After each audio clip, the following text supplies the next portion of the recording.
Hello दोस्तों, स्वागत है आपका हमारे YouTube चैनल में। तो देखिए, चर्चा चल रही थी सुभाष चंद्र बोस के जीवन परिचय और आज़ाद हिंद फौज की चर्चा चल रही थी। तो कल जो है आधा हो पाया था, आज जो है उसके आगे चर्चा करते हैं। तो पहले जीवन परिचय की चर्चा कर लेते, रिवीजन करवा देते। बताइए, सुभाष चंद्र बोस का जन्म कब हुआ था? 23 जनवरी 1897 को हुआ था। कहाँ पे हुआ था? कटक उड़ीसा। कटक उड़ीसा। तो 23 जनवरी को कौन सा दिवस मनाते हैं? पराक्रम दिवस। कौन सा दिवस? पराक्रम दिवस। या इसी को नेताजी जयंती के रूप में मनाते हैं, नेताजी का जन्म दिवस के रूप में मनाया जाता है। ठीक है, बताइए पिता का क्या नाम था उनके? जानकीनाथ बोस। जानकीनाथ बोस। माँ का नाम? माँ का नाम प्रभावती। क्या नाम था? प्रभावती। हाँ, और पत्नी का नाम क्या? एमिला शेंकर। एमिला शेंकर, जो एक ऑस्ट्रेलियाई महिला थी। ऑस्ट्रिया की रहने वाली महिला थी। ठीक है, और इनकी बेटी हुई एक जिनका नाम था अनीता बोस। क्या नाम था? अनीता बोस। हाँ, फिर हमने आपको बताया था सुभाष चंद्र बोस के राजनीतिक गुरु कौन थे? देशबंधु चित्तरंजन दास इनके राजनीतिक गुरु थे। ठीक है, फिर हमने आपको बताया था कि इन्होंने 1920 में कौन सी परीक्षा? ICS परीक्षा पास की थी। ठीक है, और चौथा स्थान भी प्राप्त किया था। और लेकिन इस परीक्षा से इन्होंने त्यागपत्र दे दिया इस नौकरी से। और त्यागपत्र देने के बाद जो है 1924 में ये क्या बने थे?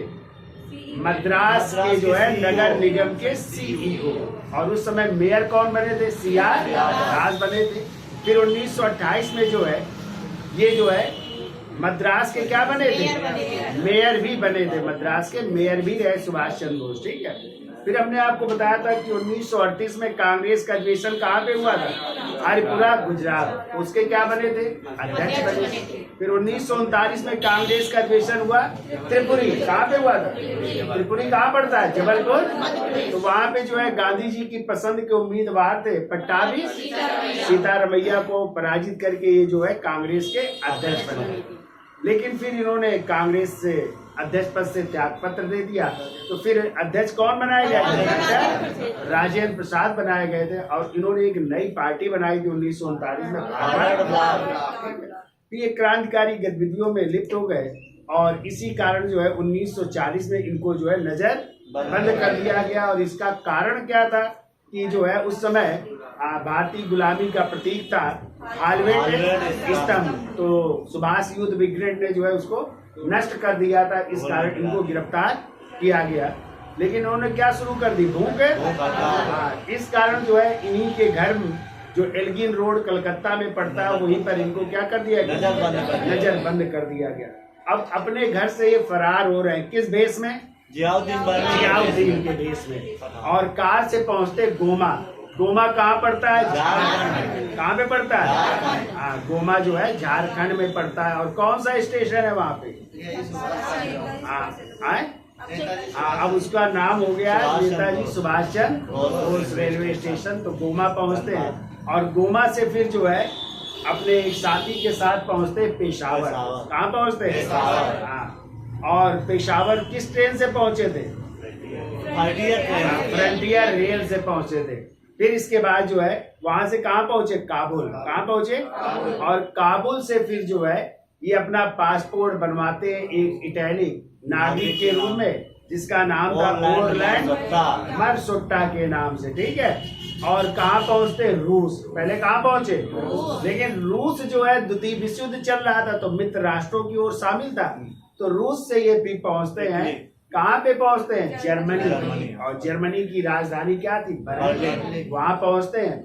और बर्लिन में ही जो है उस समय जर्मनी के चांसलर थे हिटलर, जो नाजीवाद के जनक भी माने जाते हैं। उनकी उपाधि थी फूरर की। और उनकी एक किताब थी आत्मकथा लिखी मीर कैम्प, यानी मेरा संघर्ष, उनकी किताब भी थी। तो वहां पे हिटलर से मुलाकात करते हैं और हिटलर ने जो है उनको जो है कौन सी उपाधि दी थी? नेताजी की उपाधि प्रदान की थी। ठीक है, फिर हमने आपको बताया था कि जो है वहीं पर ये एक संस्था स्थापित करते, फ्री इंडिया सेंटर, यानी स्वतंत्र भारत केंद्र की स्थापना करते हैं। और वहीं से इन्होंने एक नारा दिया था। कौन सा नारा दिया?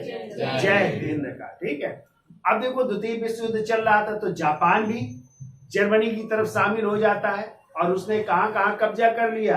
तो सिंगापुर, मलाया, बर्मा तक जो है उन्होंने अधिकार कर लिया।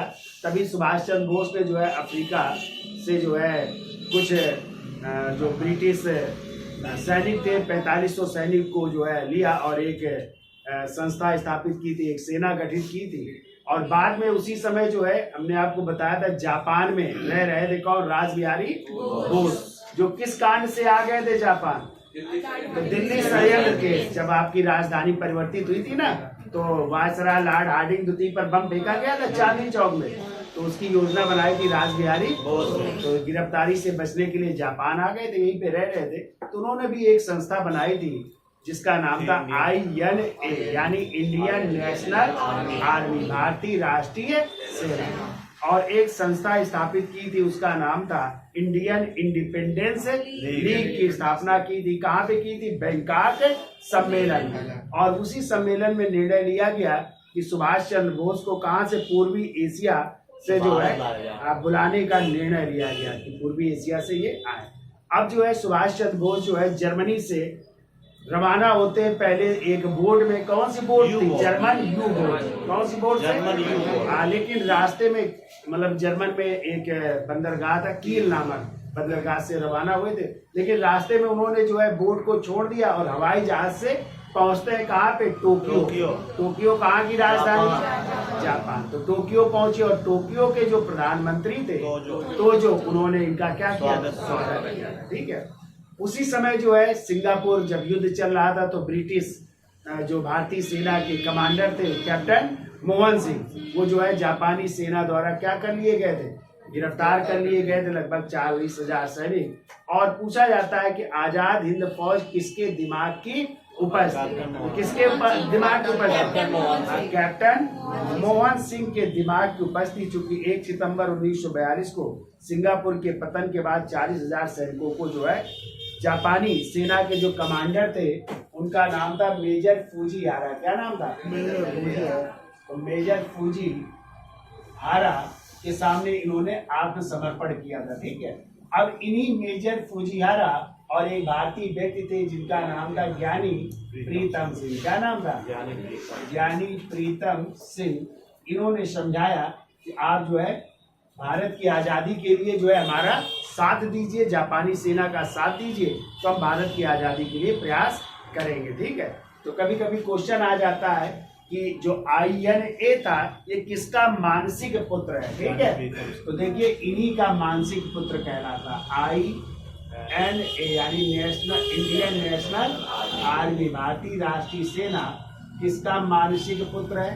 तो मानसिक पुत्र यदि आ जाए, पूछा जाए किसका है, तो आप लोगों का आंसर होगा कि मेजर फूजीहारा और ज्ञानी प्रीतम सिंह का जो है मानसिक पुत्र कहा जाता है। किसे? INA को, यानी आजाद हिंद फौज भी इसी को कह सकते हैं। ठीक है। अब देखिए सुभाष चंद्र बोस जो है 2 जुलाई 1943 को सिंगापुर पहुंच रहे हैं। कब पहुंच रहे हैं? 2 जुलाई 1943 को ये सिंगापुर पहुंच रहे हैं और फिर इनको कमान सौंपी जा रही। कब? 4 जुलाई 1943 को इसकी कमान आजाद हिंद फौज की इनको कमान सौंपी जा रही। ठीक है। और ये आजाद हिंद फौज के क्या बन रहे हैं? प्रधान सेनापति, प्रधान सेनापति भी कह सकते हैं। ये इसके जो है घोषित हो रहे हैं। अब इसी संस्था द्वारा जो है या और कैप्टन मोहन सिंह इसके क्या बने? तो ये भी याद रखिएगा, कैप्टन मोहन सिंह इसके मुख्य परामर्शदाता बनते हैं। ठीक है। सॉरी, आजाद हिंद फौज के कमान किसको सौंपी जा रही है? सुभाष चंद्र बोस को। और इसके परामर्शदाता बनते रासबिहारी बोस। रासबिहारी बोस इस आजाद हिंद फौज के क्या बनते? परामर्शदाता बनते। ठीक है। अब देखिए इस संस्था द्वारा जो है आजाद हिंद फौज कि एक अस्थायी सरकार का गठन किया जाता है। तो क्वेश्चन आता है अस्थायी सरकार का गठन कहाँ किया गया? तो 21 अक्टूबर 1943 को आजाद हिंद फौज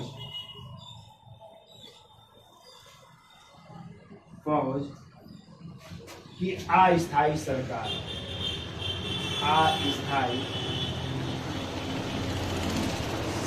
का गठन किया जा रहा है। ये अस्थायी सरकार का गठन हो रहा है। कहाँ पे हो रहा है? तो एक स्थान है सिंगापुर में, कैथे सिनेमा हॉल में। कहाँ पे? सिंगापुर के कैथे सिनेमा हॉल था पहले, तो वहाँ पे जो है इसका गठन किया जा रहा है। ठीक है। और इस अस्थायी सरकार को पूछा जाता है कितने देशों ने इसको जो है मान्यता दी थी? तो 9 देशों ने। कितने देशों ने? 9 देशों ने इस सरकार को मान्यता प्रदान की थी। ठीक है। तो मान्यता प्रदान की 9 देशों ने इसको प्रदान की थी। और इस अस्थायी सरकार के पूछा जा सकता है कि कौन जो है राष्ट्रपति बने? तो इसके राष्ट्रपति या प्रधानमंत्री या सेनापति कौन बनते? सुभाष चंद्र बोस ही बनते। राष्ट्रपति भी कह सकते हैं, प्रधानमंत्री भी कह सकते हैं, या सर्वोच्च सेनापति भी कह सकते हैं। सर्वोच्च सेनापति किसको प्राप्त हो रहा है? सुभाष चंद्र बोस को। फिर पूछा जाता है कि इसके जो है वित्त विभाग किसको सौंपा गया? तो वित्त विभाग सौंपा गया था AC चटर्जी को। वित्त विभाग AC चटर्जी को सौंपा गया। इसके अलावा जो है प्रसार विभाग जो है S.A. अय्यर को सौंपा गया। प्रसार विभाग S.A. अय्यर को सौंपा गया। और यदि आ जाए महिला संगठन की जिम्मेदारी किसको दी गई? तो लक्ष्मी स्वामीनाथन को है। महिला संगठन दिया गया, लक्ष्मी स्वामीनाथन को दिया गया। ठीक है, स्वामीनाथन को दिया गया। अब पूछा जाता है कि इस अस्थायी सरकार का मुख्यालय कहाँ था? ठीक है, तो इसका मुख्यालय बनाया गया था, याद रखिएगा, रंगून बनाया गया था। कहाँ पे बनाया गया था? रंगून। रंगून कहाँ पे पड़ता है? म्यांमार में। तब बर्मा हुआ करता था, तो ये म्यांमार आज का वहाँ पे बनाया गया था मुख्यालय। ठीक है, इसका अस्थायी सरकार का मुख्यालय जो है वहाँ पे बनाया गया था। और इसी समय जो है सुभाष चंद्र बोस ने मलाया मतलब आज का मलेशिया है, अपने आजाद हिंद फौज के सैनिकों को आह्वान करते हुए तभी एक नारा दिया था। कौन सा? तुम मुझे खून दो और मैं तुम्हें आजादी दूंगा का भी नारा दिया था। ठीक है, आजादी दूंगा। और इसके अलावा एक और नारा दिया था। कौन सा? दिल्ली चलो का भी नारा दिया था। तो ध्यान रखिएगा, पूछे जाते हैं किसके नारे थे? दिल्ली चलो, तुम मुझे खून दो, मैं तुम्हें आजादी दूंगा और जय हिंद का। तो ये किसके थे सर? सब थे सुभाष चंद्र बोस के नारे थे। ठीक है, तो ये भी आपको याद रखना है। अब देखो, इसी आजाद हिंद फौज ने जापानी सेना की मदद से भारत के 2 इलाके थे, अंडमान और निकोबार पर कब्जा कर लिया। ठीक है, तो अंडमान निकोबार पर कब्जा कर लेते। तो इसका स्क्रीनशॉट ले लो, फिर आगे चलते हैं। आगे तो देखिए, 6 नवंबर 1943 को जो है जापानी सेना की मदद से आजाद हिंद फौज ने कहाँ पे अधिकार कर लिया? अंडमान निकोबार द्वीप समूह पर अधिकार कर लिया। और इसका नाम जो है क्रमशः जो है क्या रखा गया है? शहीद व स्वराज रखा गया। ठीक है, जो क्वेश्चन पूछा जाता है कि आजाद हिंद फौज ने अंडमान और निकोबार पर अधिकार करने के बाद उनका नाम क्या रखा था? शहीद और स्वराज रखा था। ये याद रखिएगा। अब इनके नाम फिर कर दिए गए हैं ना। अंडमान निकोबार में कई द्वीप थे, किसी को सुभाष चंद्र बोस द्वीप, किसी को स्वराज, किसी को शहीद है, तो याद कर लीजिएगा। अब देखो, आजाद हिंद सेना की कई ब्रिगेडें थी, ठीक है। आजाद हिंद सेना की ब्रिगेड थी है। ब्रिगेड में कौन कौन सी थी? एक तो थी गांधी ब्रिगेड, गांधी ब्रिगेड थी, ठीक है। दूसरी नेहरू ब्रिगेड थी, रानी लक्ष्मीबाई ब्रिगेड, और एक जो है सुभाष चंद्र बोस भी ब्रिगेड थी। कौन से? सुभाष हाँ। अब एक अबुल कलाम आजाद भी थी है। अबुल कलाम आजाद ब्रिगेड, सुभाष ब्रिगेड और झांसी ब्रिगेड, झांसी ब्रिगेड या झांसी लक्ष्मीबाई ब्रिगेड थी, ठीक है। इनके पूछे जाते हैं कौन कौन कमांडर थे, ठीक है। पता है गांधी ब्रिगेड किसके अधीन थी? एम.जे. कियानी के अधीन थी, ठीक है। एम.जे. कियानी के अधीन थी, ठीक है। पूछा जाता है नेहरू ब्रिगेड किसके अधीन थी?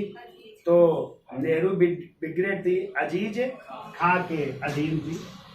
तो इसके थे अजीज खां, ठीक है। फिर पूछा जाता है अबुल कलाम आजाद, तो ये कौन थे इसके? इसके थे गुलजारा सिंह। कौन थे? गुलजारा सिंह थे। और फिर पूछा जाता है सुभाष ब्रिगेड किसके अधीन थी?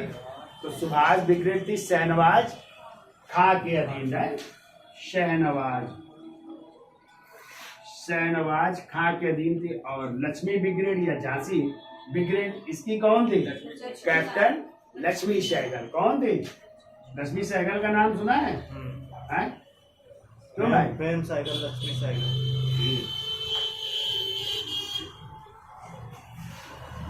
इन्होंने अभी चुनाव लड़ा था, काहे का?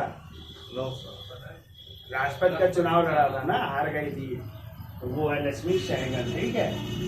तो ये जो है अलग अलग ब्रिगेड थी, इनको भी आपको याद रखना है। अब देखो 6 जुलाई 1944 को सुभाष चंद्र बोस ने आजाद हिंद रेडियो से प्रसारण किया। और इसी प्रसारण में वो गांधी जी को संदेश देते हैं। और गांधी जी को पहली बार क्या कहा था? राष्ट्रपिता कहा था। क्या कहा था? क्वेश्चन आता है गांधी जी को राष्ट्रपिता किसने कह करके संबोधित किया?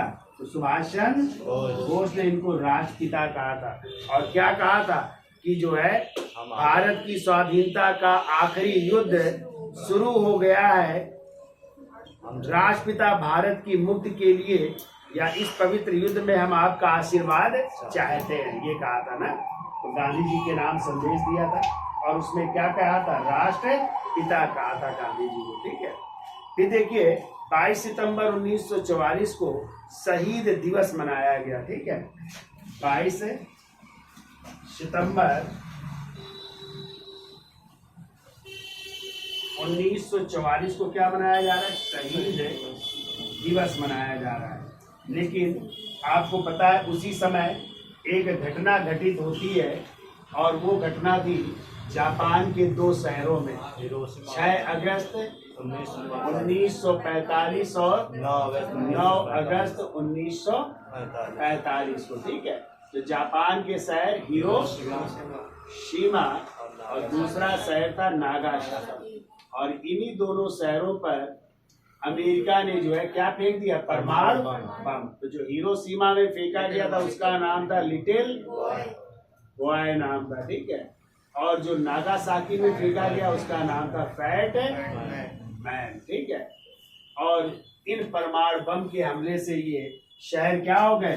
तबाह हो गए। और अंत में 15 अगस्त 1945 को जापान को क्या करना पड़ा, आत्मसमर्पण करना पड़ा, और यहीं से द्वितीय विश्व युद्ध भी समाप्त हो जाता है। ठीक है, तो जापान में आक्रमण का कारण था, चूंकि पहले अमेरिका चुपचाप बैठा था, किसी की ओर शामिल नहीं था, लेकिन जापान अपनी ताकत को बढ़ाते हुए अमेरिका के पर्ल हार्बर नौसैनिक अड्डा था ना, तो वहाँ उसको तबाह कर दिया। इस कारण जो है नाराज हो गया अमेरिका, और उसने जापान के इन 2 शहरों में क्या फेंक दिया, परमाणु बम। एक का नाम था लिटिल बॉय और दूसरे का नाम था फैट मैन।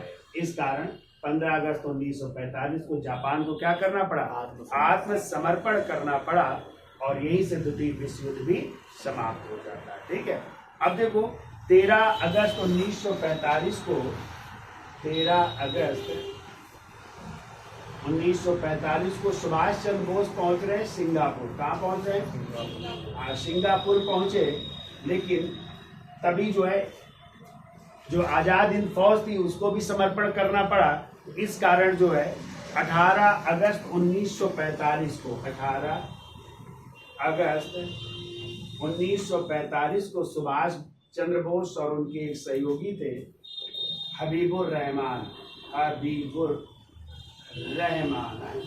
तो ये दोनों लोग जो है हवाई जहाज से जो है जापान के लिए जो है रवाना होते, लेकिन ताइवान के जो है एक हवाई अड्डा था जिसका नाम था ताइकू, हवाई अड्डे में जो है इनका प्लेन क्या हो जाता है, क्रैश हो जाता है, जिसमें इनकी क्या हो जाती है, मृत्यु हो जाती है, जो आज तक जो है पहली बनी हुई थी।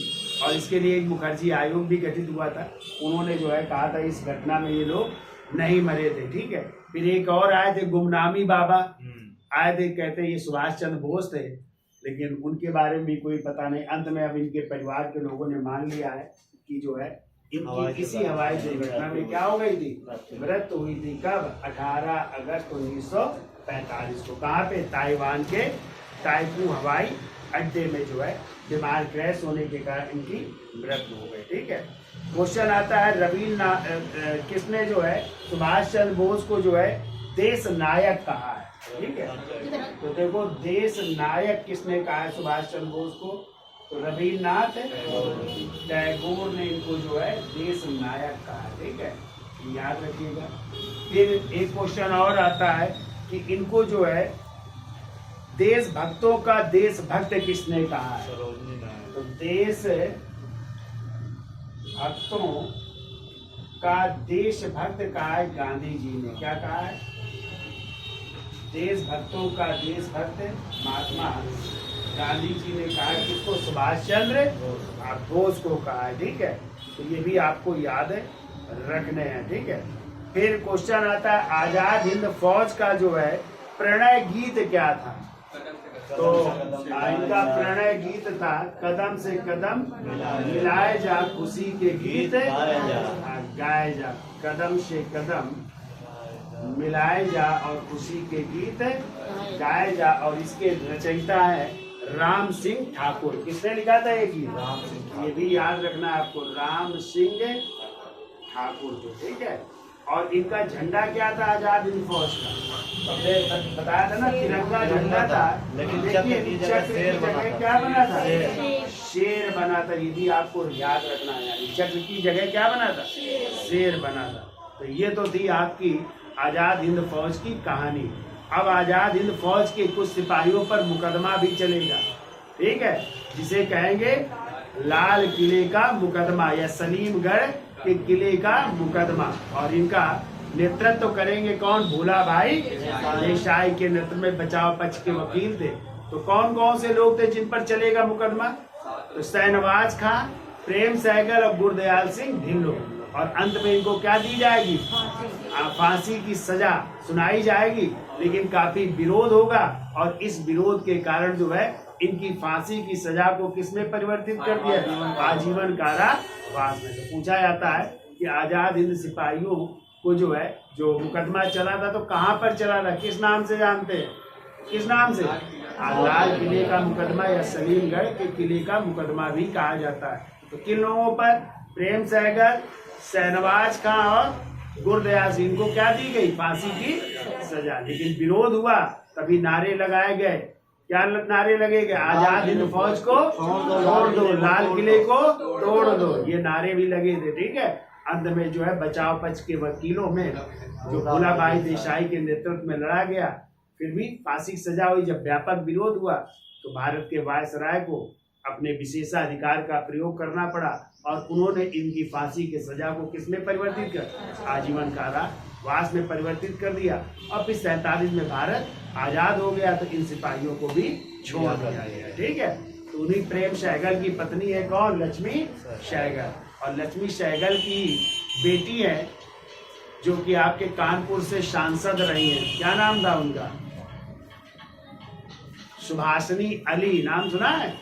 हाँ, चूंकि उन्होंने शादी कर ली थी फिल्म निर्माता निर्देशक मुजफ्फर अली से, और उन्हीं के बेटे हैं मिस्टर साद अली। ठीक है।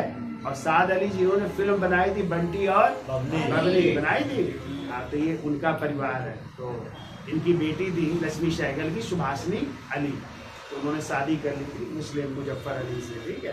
तो ये कहानी है आजाद हिंद फौज की। ठीक है। तो आज के लिए इतना रखते हैं। धन्यवाद।